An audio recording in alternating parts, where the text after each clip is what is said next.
La conférence nationale du parti est une activité importante pour la DEMAPAS. Et compte tenu de son intérêt, elle réunit l'ensemble des membres, de la base au sommet, pour évoquer la vie du parti et celle du pays. Ancien président, le professeur Dioncounda Traoré et ses camarades homologues Siemoko Sangaré et Alinou Diallo ont assisté à l'ouverture des travaux de la 18e conférence tenue le samedi passé. Si la gestion du pays s'est limitée à un poste ministériel pour Siemoko Sangaré et à celui du président de l'Assemblée nationale pour Alinou Diallo, elle a, en revanche, atteint la cime pour Dioncounda Traoré qui a dirigé le pays au cours de la transition 2012-2013. Un statut qui faisait de lui la personne la mieux placée pour donner un avis tranchant sur la période transitoire que nous vivons actuellement.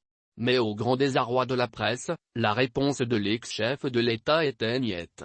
Je ne vais pas vous répondre à plus forte raison en Bambara, a-t-il d'abord glissé avant de continuer sur son chemin.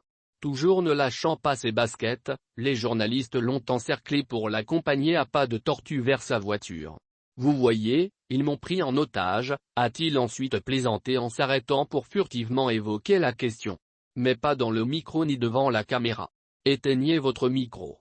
Vous savez, vous êtes trop angoissé et ce n'est pas bon. Quand on atteint le fond du trou, la seule chose qui puisse encore nous arriver c'est de remonter à la surface, a prophétisé professeur Dioncounda Traoré. Par cette phrase, le professeur qui a oublié de demander aux journalistes de ne pas allumer leur cerceau admet à demi-mot que la situation est difficile même s'il envoie des messages d'espoir surtout lorsqu'il ajoute que on ne va pas couler. Rassurant en tout cas de la part d'un ancien chef d'État qui a organisé l'une des élections la plus transparente au sortir d'une situation pareille. Mais en attendant de voir le bout du tunnel et au regard de l'allure des choses, le pessimisme domine un bon nombre de Maliens.